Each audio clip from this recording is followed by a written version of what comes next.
Halo teman-teman semua, jumpa lagi, selamat datang di channel YouTube gua, SRLWF Muhammad. Kali ini kita berjumpa di konten gua yang namanya baca novel. Jadi di konten baca novel ini dimana gua akan bacakan novel, dan kemudian gue tidak hanya membaca sampai selesai, tapi nanti ketika kita menemui kata-kata yang kita perlu cari artinya, kita akan cari artinya bareng-bareng. Dan kemudian mungkin juga gue akan coba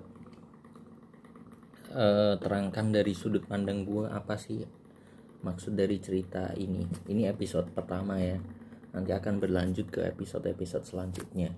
Dan paling gue juga gak akan banyak bacainnya, paling 10 menitan gitu.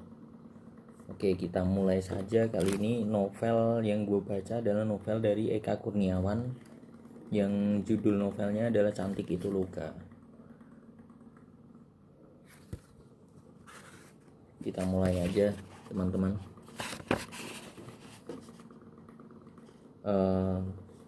Sore hari di akhir pekan bulan Maret, Dewi Ayu bangkit dari kuburan setelah 21 tahun kematian. Seorang bocah gembala dibuat terbangun dari tidur siang di bawah pohon Kamboja, kencing di celana pendeknya sebelum melolong, dan keempat dombanya lari di antara batu dan kayu nisan tanpa arah bagaikan seekor macan dilemparkan ke tengah mereka. Semuanya berawal dari kegaduhan di kuburan tua, dengan nisan tanpa nama dan rumput setinggi lutut. Tapi semua orang mengenalnya sebagai kuburan Dewi Ayu. Ia mati pada umur 52 tahun, hidup lagi setelah 21 tahun mati, dan kini hingga seterusnya tak ada orang yang tahu bagaimana menghitung umurnya. Orang-orang dari kampung sekitar pemakaman datang ke kuburan tersebut begitu si bocah penggembala memberitahu. Mereka bergerombol di balik belukar ceri dan jarak dan di kebun pisang, sambil menggulung ujung sarung, menggendong anak, menenteng sapu lidi, dan bahkan berlepotan lumpur sawah. Tak seorang pun berani mendekat, hanya mendengarkan kegaduhan dari kuburan tua itu bagaikan mengelilingi tukang obat sebagaimana sering mereka lakukan di depan pasar setiap hari Senin. Menikmatinya penuh ketakjuban, tak peduli itu merupakan horor yang menakutkan seandainya mereka sendirian saja. Bahkan mereka berharap sedikit keajaiban daripada sekadar kegaduhan kuburan tua. Sebab perempuan di dalam tanah itu pernah jadi pelacur bagi orang-orang Jepang sejak masa perang, dan para kiai selalu bilang bahwa orang-orang berlepotan dosa pasti memperoleh siksa kubur. Kegaduhan itu pasti berasal dari cambuk malaikat penyiksa, dan mereka tampak bosan dan berharap sedikit keajaiban yang lain. Keajaiban ia datang dalam bentuknya yang paling fantastis. Kuburan tua itu bergoyang, retak, dan tanahnya berhamburan bagaikan ditiup dari bawah, menimbulkan badai dan gempa kecil. Dengan rumput dan nisan melayang, dan di balik hujan tanah yang bagaikan tirai itu sosok si perempuan tua berdiri dengan sikap jengkel yang kikuk.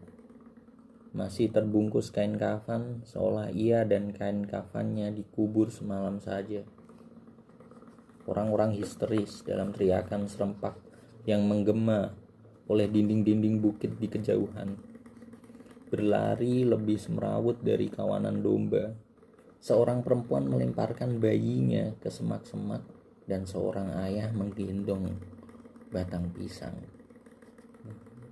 Dua orang lelaki terperosok ke dalam parit, yang lainnya tak sadarkan diri di pinggir jalan, dan yang lainnya lagi berlari 15 km tanpa henti. Menyaksikan itu semua, Dewi Ayu hanya terbatuk-batuk dan terpukau menemukan dirinya di tengah-tengah kuburan. Ia telah melepaskan 2 ikatan teratas kain kafan dan melepaskan 2 ikatan lagi di bagian kaki untuk membebaskannya berjalan. Rambutnya telah tumbuh secara ajaib, sehingga ketika ia mengeluarkannya dari selimut kain mori itu, mereka berkibaran di terpa angin sore, menyapu tanah seperti lumut berwarna hitam mengilau di dalam sungai. Wajahnya putih cemerlang meskipun kulitnya keriput, dengan mata yang begitu hidup dari dalam rongganya, menatap orang-orang yang bergerombol di balik belukar, sebelum separuh dari mereka melarikan diri dan separuh yang lain tak sadarkan diri.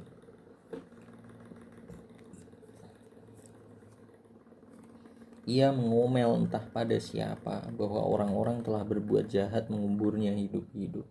Hal pertama yang ia ingat adalah bayinya, yang tentu saja bukan lagi seorang bayi. 21 tahun lalu, ia mati 12 hari setelah melahirkan seorang bayi perempuan buruk rupa.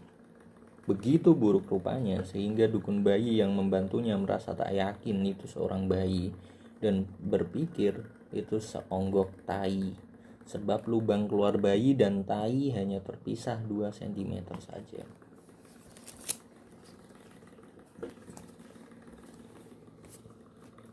Tapi si bayi menggeliat, tersenyum, dan akhirnya si dukun bayi percaya ia memang bayi, bukan tai, dan berkata pada si ibu yang tergeletak di atas tempat tidur, tak berdaya dan tak berharap melihat bayinya, bahwa bayi itu sudah lahir, sehat dan tampak ramah.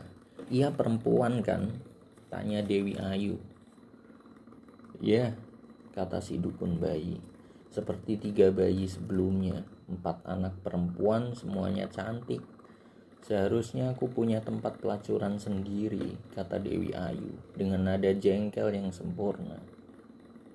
Katakan padaku, secantik apa si bungsu ini? Si bayi terbungkus rapat oleh belitan kain dalam gendongan si dukun bayi. Kini mulai menangis dan meronta. Seorang perempuan keluar masuk kamar, mengambil kain-kain kotor penuh darah, membuang ari-ari. Selama itu si dukun bayi tak menjawab pertanyaannya, sebab ia tak mungkin mengatakan bayi yang menyerupai onggokan tai hitam itu sebagai bayi yang cantik. Mencoba mengabaikan pertanyaan itu, ia berkata, "Kau perempuan tua, aku tak yakin kau bisa menyusui bayimu." Itu benar, sudah habis oleh 3 anak sebelumnya dan ratusan lelaki. 172 lelaki. Yang paling tua berumur 92 tahun, yang paling muda berumur 12 tahun. Seminggu setelah disunat, aku mengingat semuanya dengan baik. Si bayi kembali menangis. Si dukun bayi berkata bahwa ia harus menemukan ibu susu untuk si kecil itu. Jika tak ada, ia harus mencari susu sapi, susu anjing, atau susu tikus sekalipun. Ya, pergilah, kata Dewi Ayu. Gadis kecil yang malang, kata si dukun bayi sambil memandang wajah si bayi yang menyedihkan.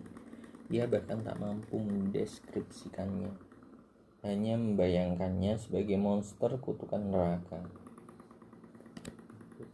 Seluruh tubuh bayi itu hitam legam seperti terbakar hidup-hidup, dengan bentuk yang tak menyerupai apapun.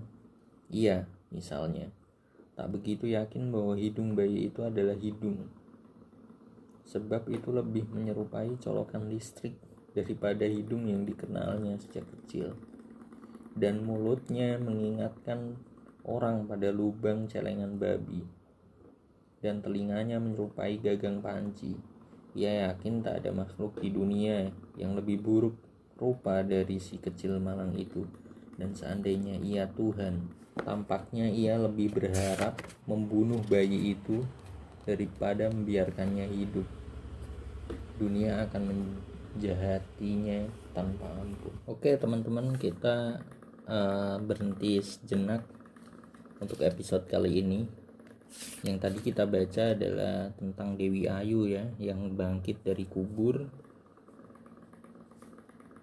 dan bangkitnya itu setelah 21 tahun kematiannya. Menarik ceritanya. Jadi Dewi Ayu bangkit, kemudian disaksikan oleh banyak orang tadi, termasuk seorang bocah gembala itu yang disebutkan di awal-awal paragraf. Semua orang yang ada di sekitar kuburan itu melihat ada mayat yang bangkit dari kubur, dan itu mereka semua tahu kalau itu adalah mayatnya Dewi Ayu ya. Semua orang kaget, ada yang pingsan, ada yang lari kemana, entah kemana mereka bisa lari.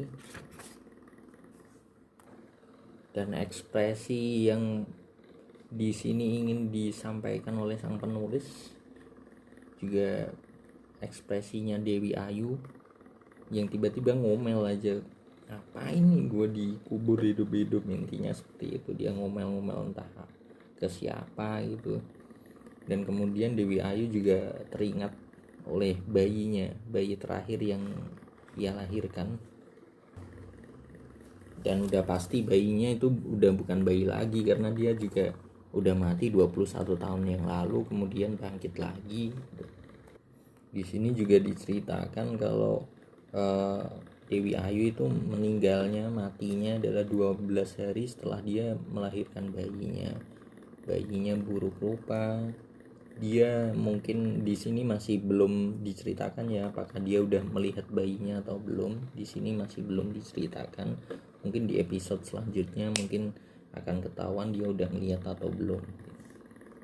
Karena si dukun bayinya juga mencoba untuk menutupi bahwa si bayi ini sebenarnya buruk rupa gitu, tidak seperti manusia biasa.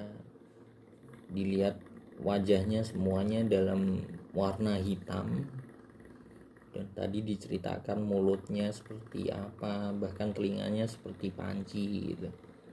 Hidungnya tidak seperti manusia biasa gitu.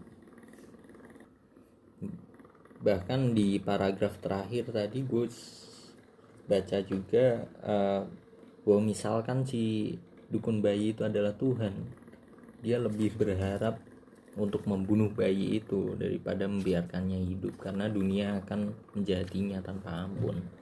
Itu sih cerita dari novel ini untuk episode pertama teman-teman. Semoga kita nanti akan segera bertemu di episode kedua ya, untuk melanjutkan ceritanya seperti apa. Kita masih belum tahu Dewi Ayu akan melihat bayi itu nantinya atau enggak, sebelum akhirnya 12 hari setelah melahirkan bayi itu dia mati.